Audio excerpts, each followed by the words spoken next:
Sim, eu estou bem, graças a Deus, e hoje vamos a mais uma videoaula.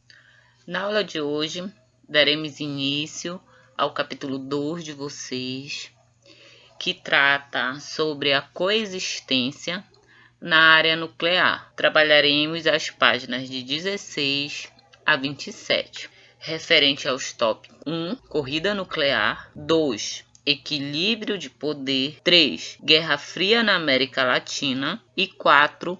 A luta por direitos. Como estudamos na aula anterior, vimos que, na época da Guerra Fria, a União Soviética se consolidou como uma superpotência militar, criada pelos bolcheviques a partir da Revolução Russa. O Estado soviético tornou-se uma potência industrial e militar que tinha o comando de Joseph Stalin. E um marco desse momento de ascensão soviética foi a vitória sobre a Alemanha na Segunda Guerra Mundial, que apesar da enorme destruição que foi provocada pelo inimigo, isso foi um sinal do fortalecimento do sistema comunista que era controlado pelo Partido Único. Nós vimos também que os Estados Unidos e a União Soviética travaram uma série de embates. E a hostilidade dos Estados Unidos, depois da Conferência de Potsdam, ficou ainda mais evidente quando Truman, que era presidente dos Estados Unidos, anunciou a obtenção da bomba atômica. Do outro lado estava Stalin, que também estava atento a essas questões atômicas desde 1943, quando ordenou prioridade para o desenvolvimento da bomba atômica soviética, uma vez que, se os Estados Unidos possuía uma bomba atômica poderosa, a única forma da União Soviética também se defender seria ela ter o seu próprio armamento atômico. E foi em 1949 que a União Soviética testou a sua primeira bomba atômica no deserto do Cazaquistão.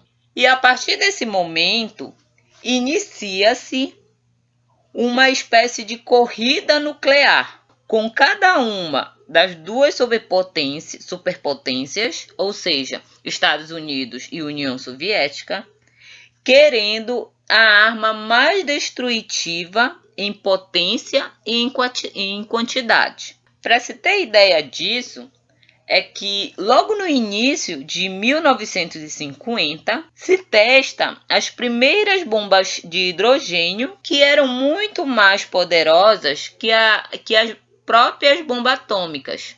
A gente viu também que nesse momento, o Stalin ele se consolida como um líder absoluto do Partido Comunista e dos soviéticos.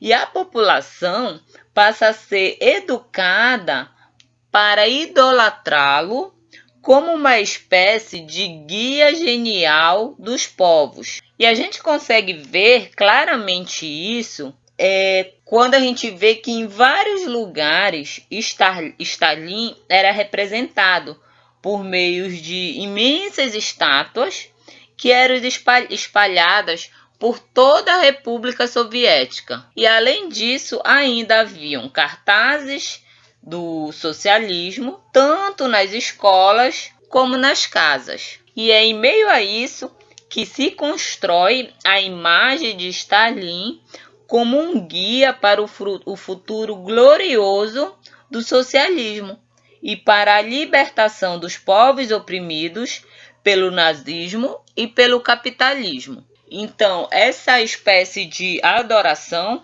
esse governo de Stalin se consolida logo depois que ele vence Hitler e perpendura por muito tempo, até a sua morte. E é em 1953 que Stalin morre e surge todo um questionamento a respeito de quem seria o próximo líder a assumir o governo. O que ninguém imaginava era que quem acabava assumindo o poder não era tão próximo de Stalin como se esperava. Quem assume o poder nesse momento é Nikita Khrushchev. E é interessante a gente ver que quando Nikita assume o poder, a partir de então, ele começa meio que se manifestar contra as atitudes que foram tomadas anteriormente por Stalin. E é nesse momento que Stalin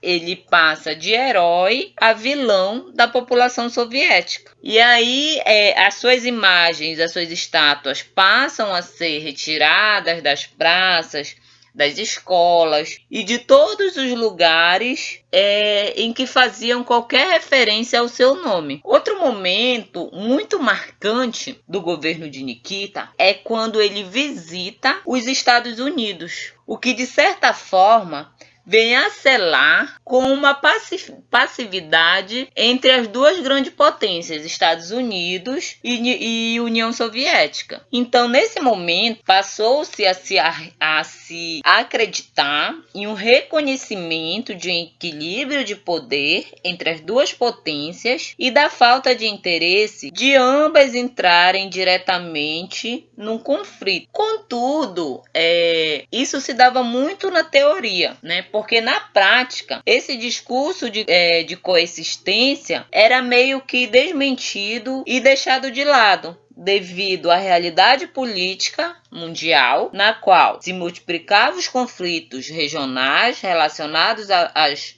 lutas de descolonização afroasiática e ao novo conflito entre árabes e israelenses no Oriente Médio. E em cada um desses lugares, as duas superpotências, Estados Unidos e União Soviética, procuravam influenciar nos resultados e ganhar adeptos. Assim, mesmo que de forma indireta, medindo força e disputando cada um à sua maneira mais força e poder. É nesse momento de conflito, de meio também que apaziguação dos conflitos entre os Estados Unidos e União Soviética, que também está ocorrendo a Guerra Fria na América Latina. E nesse contexto, enquanto Khrushchev afirma o seu poder na União Soviética, John Kennedy era eleito presidente dos Estados Unidos em 1961.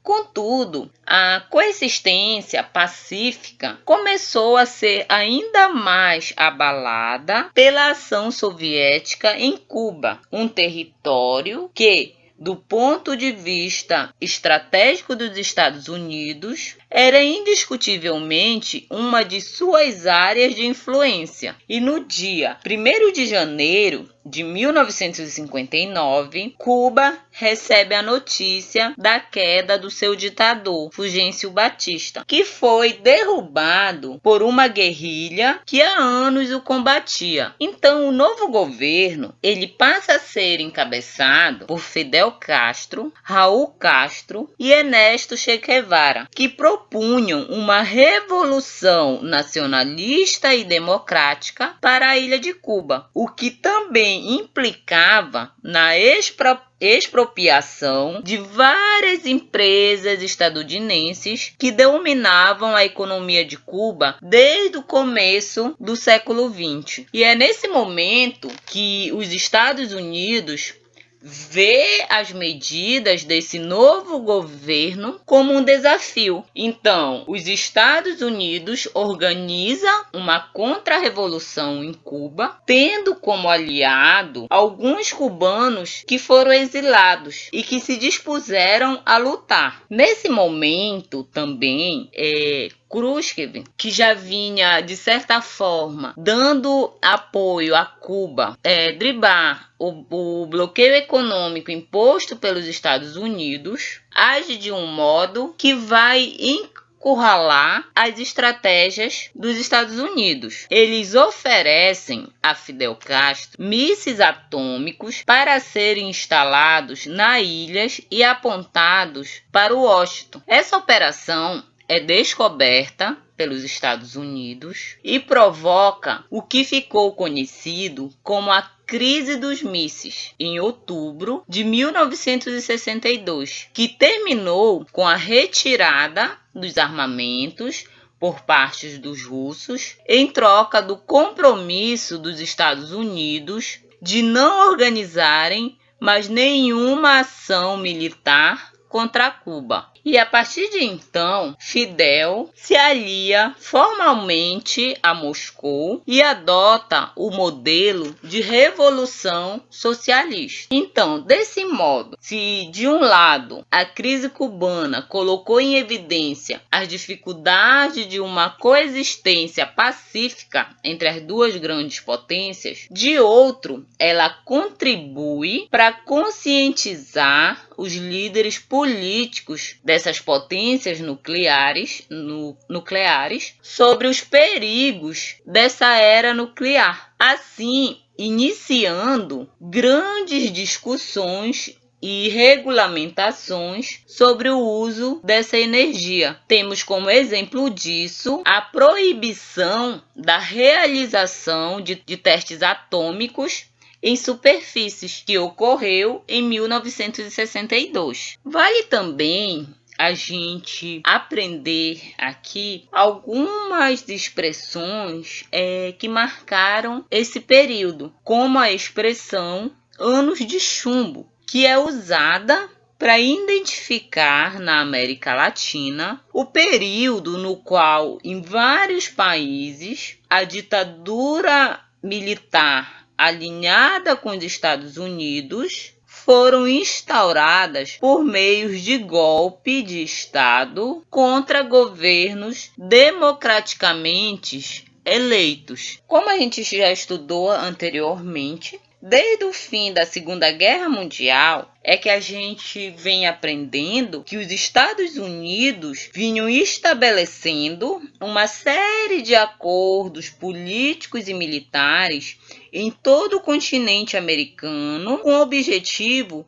de assegurar a sua hegemonia. E é com essa hegemonia que esses golpes eles começam a ser influenciados e em seguida arquitetados. E é nesse contexto também que em 1948 foi criada a Organização dos Estados Americanos, cuja principal função era formar um bloco militar continental capaz de reagir a qualquer ataque externo a um dos seus membros participantes. E logo após isso, já sob a administração de Kennedy, é lançada também o que ficou conhecido como Aliança para o Progresso, que era um programa voltado às políticas de cooperação para o desenvolvimento da infraestrutura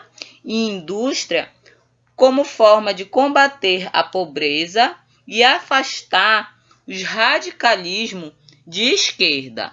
E é com isso que a gente percebe que para os Estados Unidos torna-se imperativo impedir a propagação da Revolução Socialista pelo continente com base no exemplo e no estímulo cubano. A gente vê que no plano internacional os Estados Unidos se apresentam como os defensores das liberdades civis e democráticas. Entretanto, vale lembrar que internamente o país vivia uma das maiores crises sociais de sua história. Desde o fim da década de 1950, havia um conflito aberto entre os afrodescendentes e os brancos em alguns estados sulistas, como Alabama, onde um pastor batista chamado Martin Luther King pregava a igualdade civil contra as leis racistas, criadas desde o fim da Guerra de Sucessão. Algum tempo mais tarde, Martin Luther King foi brutalmente assassinado por um homem branco que era contrário ao fim da segregação racial. E é a partir de então que essas lutas por direito se intensificam ainda mais. E na administração de Kennedy, de certa forma, intensificaram as políticas de repressão a ações racistas, como, por exemplo, as praticadas por adeptos da supremacia branca. Contudo, é apenas no governo de Lyndon Johnson, em 1967, que as leis de segregação racial são definitivamente revogadas em todo o país. Juntamente com as reivindicações do movimento negro, haviam também as mulheres, que também desejavam a conquista de direitos civis. E por meio da Organização Nacional Feminina, lutavam para que outras mulheres tivessem os mesmos direitos dos homens. E nesse momento também, paralelamente com tudo isso que está acontecendo, ecologistas, operários, homossexuais, estudantes e outras minorias se uniram a essa espécie de grito de contestação e mobilizaram-se para defender uma agenda variada de reivindicações, que eram, em suma, marcada pelo desejo de transformação das sociedades contemporâneas. Com isso, finalizamos a unidade 2 de vocês e eu deixo as páginas 18, 20, 22, 23, 25 e 27 do livro de vocês. Então é isso, pessoal. Resolva as atividades e envie para o e-mail, tá ok? Até a próxima. Fiquem com Deus.